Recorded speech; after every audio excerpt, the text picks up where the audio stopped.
Assalamualaikum warahmatullahi wabarakatuh. Alhamdulillahirabbil alamin. Allahumma shalli ala Muhammad wa ala ali Muhammad. Semoga apa yang disajikan bermanfaat untuk kehidupan kita semua. Sukses dan selamat dunia akhirat. Allahumma amin.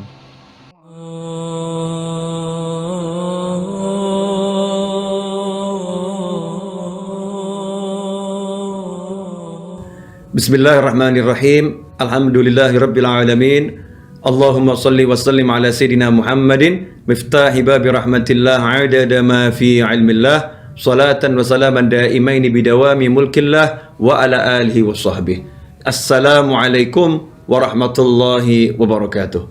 Alhamdulillah bisa bertemu kembali di kajian kitab Al-Hikam. Kali ini kita masuk episode yang kelima. Ya, kita masih di hikmah yang pertama. Pertama-tama saya ucapkan terima kasih, jazakumullah khairan, setia mengikuti kajian ini, dan saya minta Anda semua menjadi duta-duta ilmu. Sampaikan yang Anda lihat ini, Anda dengar ini kepada sebanyak mungkin umat manusia.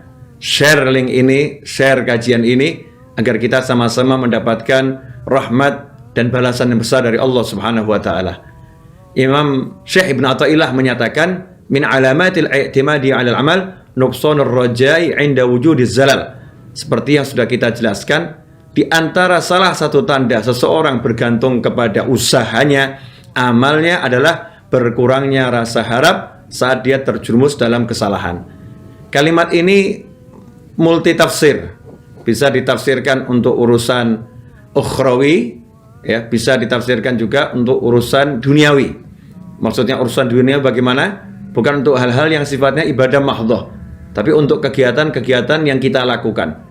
Kita memang harus mempersiapkan sarana dan prasarana sebaik mungkin. Kita memang harus merencanakan sesuatunya dengan secermat, sedetil, dan sehebat mungkin. Tapi jangan pernah bergantung dengan yang namanya sarana. Itu salah. Nah, itu yang buat kita stres. Itu yang buat kita jatuh. Itu yang buat kita susah. Kenapa? Karena saat semua direncanakan dengan baik, semua direncanakan dengan hebat, ternyata yang terjadi tidak sesuai rencana. Maka pupus harapannya, hancur jiwanya, ya patah semangatnya, dan dia menjadi orang yang lemah. Beda dengan seorang mukmin yang telah menguasai ilmu tauhid, yang paham bahwasannya yang berkuasa adalah Allah Subhanahu wa Ta'ala. Kekuatan mutlak di tangan Allah Subhanahu wa Ta'ala. Manusia hanya dititipin oleh Allah, dipinjamin oleh Allah. Semua perencanaan adalah upaya kita untuk mewujudkan cita-cita. Tapi cita-cita itu tidak akan terwujud tanpa restu Allah Subhanahu wa Ta'ala. Makanya seorang mukmin di langkah awal dia sudah meyakini bahwasannya saya tidak bisa apa-apa, saya tidak mampu apa-apa, tugas saya hanya menyiapkan sarana dan prasarana, menyiapkan kendaraan, ya, menyiapkan tunggangan. Setelah semua disiapkan dengan bagus, dari awal hatinya sudah yakin ini nggak bisa menghasilkan apa-apa. Sarana ini tidak bisa berbuat apa-apa. Yang bisa hanyalah Allah Subhanahu wa Ta'ala. Nah, ciri-ciri orang yang sudah betul-betul tawakal, menggantungkan semuanya pada Allah Ta'ala, pasrah kepada kekuasaan Allah Ta'ala, ciri-cirinya adalah kalau dia mengalami kegagalan, maka dia tidak pernah berputus asa. Dan dalam kamusnya tidak ada kata gagal. Orang gagal adalah orang yang berhenti berjuang. Orang yang gagal adalah orang yang bersandar pada asbab, kepada sarana. Tapi orang yang bersandar pada Allah tidak pernah gagal. Kalau sarananya belum bisa mewujudkan, maka dia akan terus mencari dan mencari, berbuat dan berbuat sampai tujuannya tercapai. Karena yang dia jadikan kendaraan bukanlah sarana-sarana, tapi dia berpegang pada kuasa ilahi, kepada kekuatan Allah Subhanahu wa Ta'ala. Dan itulah yang diajarkan Nabi Muhammad SAW saat perang Badar.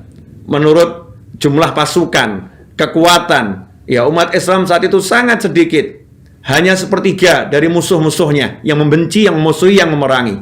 Persenjataannya sangat minim, kendaraannya sangat minim. Tapi Nabi Muhammad SAW mengajarkan, jangan bergantung dengan sarana dan prasarana. Meskipun sarana dan prasarana, semua asbab, ya, dipakai, tapi Rasulullah mengutamakan minta tolong pada Allah Subhanahu wa taala. Yakinilah kemenangan itu dari Allah Subhanahu wa taala. Karena itu, Anda yang gagal adalah Anda yang berhenti berjuang.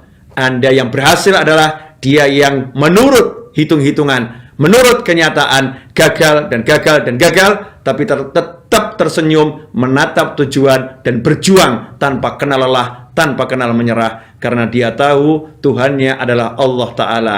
Masalah belum berhasil itu adalah proses untuk mengabdi, proses untuk merayu, proses untuk bersandar kepada Allah Subhanahu wa Ta'ala. Saat itulah sebetulnya dia telah berhasil, dia telah sukses walaupun tujuannya belum tercapai. Insya Allah ya, kita bisa belajar banyak ini. Ya, kalau udah begini jiwanya nggak mungkin akan putus asa. Kenapa? Tidak ada amal jadi sandaran, tidak ada. Usaha jadi sandaran, tidak ada. Sandarannya Allah. Sehingga dia akan menikmati setiap langkah kehidupan.